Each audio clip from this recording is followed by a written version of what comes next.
آج ہم Jeffrey Epstein کے کیس میں ان متاثرین کی بات کرنے جا رہے ہیں جنہوں نے بالآخر اپنی خاموشی توڑی ہے۔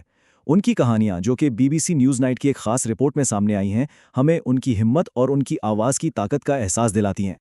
تو سارا فوکس ان خواتین پر ہے جو اب ہمت کر کے سامنے آ رہی ہیں، اور ان میں سے کچھ تو ایسی ہیں جو پہلی بار اپنی کہانی دنیا کو سنا رہی ہیں تاکہ سچ سب کے سامنے آ سکے۔ تو آئیے سب سے پہلے یہ جانتے ہیں کہ یہ خواتین کون ہیں اور وہ کون سا وقت تھا جب جیفری ایپسٹین سے ان کی ملاقات نے ان کی زندگیوں کو ہمیشہ کے لیے بدل کر رکھ دیا۔ یہ کوئی ایک دو کہانیاں نہیں ہیں، یہ متاثرین کا ایک پورا گروپ ہے، اور ان میں سے کچھ کی عمر تو صرف 14 سال تھی جب وہ پہلی بار ایپسٹین سے ملے۔ یہ سب مل کر ایک ایسی ہولناک زیادتی کی کہانی سنا رہی ہیں جو منظم طریقے سے کی جا رہی تھی۔ اور جب ہم ان سب کی کہانیاں سنتے ہیں تو ایک بہت ہی خوفناک بات سامنے آتی ہے۔ ایسا لگتا ہے جیسے ان سب کے ساتھ ایک ہی طریقہ، ایک ہی اسکرپٹ استعمال کیا گیا، ایک سوچا سمجھا پلان جس کے ذریعے انہیں پھنسایا جاتا اور پھر زیادتی کا نشانہ بنایا جاتا تھا۔ تو یہ طریقہ تھا کیا؟ یہ کوئی اتفاق نہیں تھا، بلکہ ایک فارمولا تھا جسے بار بار استعمال کیا گیا۔ پہلا قدم، پیسوں کا لالچ۔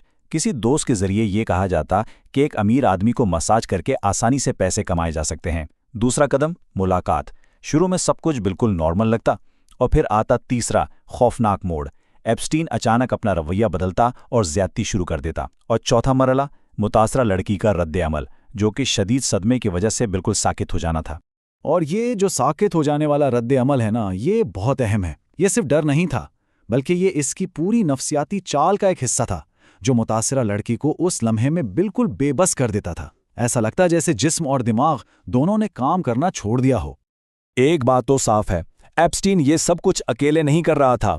اس نے اپنے ارد گرد بڑے بڑے اور طاقتور لوگوں کا ایک جال بن رکھا تھا، اور متاثرین کا کہنا ہے کہ وہ ان ناموں کو صرف شیخی بگاڑنے کے لیے ہی نہیں بلکہ لوگوں کو کنٹرول کرنے کے لیے ایک ہتھیار کے طور پر بھی استعمال کرتا تھا۔ متاثرین بتاتی ہیں کہ کیسے وہ کھلے عام سابق امریکی صدر بل کلنٹن سے لے کر برطانوی شاہی خاندان کے پرنس اینڈریو تک کے نام لیتا تھا۔ ان ناموں کو وہ اپنی طاقت کے طور پر استعمال کرتا تھا۔ اس سے ایسا ماحول بن جاتا تھا کہ جیسے وہ قانون سے بالاتر ہے اور کوئی اس کا کچھ نہیں بگاڑ سکتا۔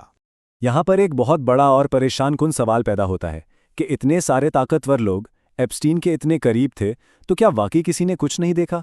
یہ سوال صرف ہم نہیں پوچھ رہے، یہ وہ سوال ہے جس نے خود ان متاثرین کو بھی برسوں پریشان کیا ہے۔ اور اس سوال پر ان تمام خواتین کا جواب بالکل صاف اور ایک ہی ہے۔ وہ کہتی ہیں کہ ہم ان کے لیے اہم نہیں تھے۔ انہوں نے سب کچھ دیکھا، انہیں معلوم تھا کہ کیا ہو رہا ہے۔ یہ ہو ہی نہیں سکتا کہ کوئی جیفری کا دوست ہو اور اسے یہ نہ پتا ہو کہ پردے کے پیچھے کیا کھیل چل رہا ہے۔ تو اب بات کرتے ہیں ان زخموں کی جو کبھی بھر نہیں سکے۔ یہ زیادتی صرف ایک واقعہ نہیں تھا، اس نے ان خواتین پر اتنے گہرے اور دیرپا اثرات چھوڑے ہیں جو شاید کبھی ختم نہ ہوں۔ اور یہ زخم صرف جذباتی نہیں تھے بلکہ جسمانی بھی تھے۔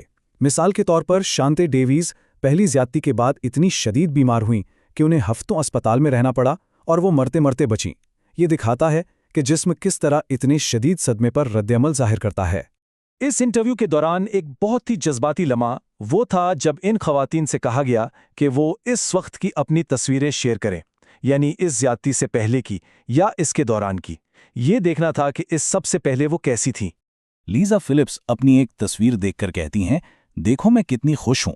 میں ایک فوٹو شوٹ پر تھی اور مجھے بالکل اندازہ نہیں تھا کہ میرے ساتھ کیا ہونے والا ہے۔ اور پھر وہ کہتی ہیں، جب میں اس جزیرے سے واپس آئی تو میں ایسی نہیں دکھتی تھی۔ ان کے الفاظ میں وہ پورا درد محسوس کیا جا سکتا ہے۔ اسی طرح جواننا ہیریسن کہتی ہیں، یہ لڑکی زیادہ کچھ نہیں جانتی تھی اور میں تب بہت زیادہ معصوم تھی، یہاں تک کہ میری مسکراہٹ بھی مختلف ہے۔ میں اب ویسے نہیں مسکراتی۔ یہ بتاتا ہے کہ صدمہ کتنا گہرا ہے کہ انسان خود اپنے اندر آئی تبدیلی کو اپنی مسکراہٹ میں بھی دیکھ سکتا ہے۔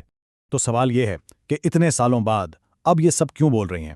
آخر وہ کیا پیغام ہے جو وہ دنیا تک پہنچانا چاہتی ہیں؟ وجوہات مختلف ہیں۔ جوانا کا نام عدالتی دستاویزات سے لیک ہو گیا تو ان کے پاس بولنے کے علاوہ کوئی چارہ نہیں بچا تھا۔ وہ کہتی ہیں کہ بولنا میرے لیے سانس لینے کی کوشش جیسا تھا، جبکہ باقی کہتی ہیں کہ وہ اب چپ نہیں رہ سکتی۔ وہ ان لوگوں کے لیے انصاف چاہتی ہیں جنہیں ہمیشہ کے لیے خاموش کر دیا گیا۔ آخر میں ان سب کا دوسرے متاثرین کے لیے ایک بہت ہی طاقتور پیغام ہے کہ یہ آپ کی غلطی نہیں ہے۔ شرمندہ ہونے کی ضرورت آپ کو نہیں بلکہ مجرم کو ہے، اور یہ کہ آپ اکیلے نہیں ہیں۔ اپنی آواز بلند کریں اور تب تک سب کچھ جلا دو جب تک تمہیں سنا نہ جائے۔ تو ان خواتین نے تو اپنی آواز بلند کر دی ہے اور آخرکار ان کی آواز سنی بھی جا رہی ہے، لیکن سب سے بڑا سوال اب بھی باقی ہے، احتساب کس کا ہوگا؟ کون ہے جو جواب دہ ٹھہرایا جائے گا؟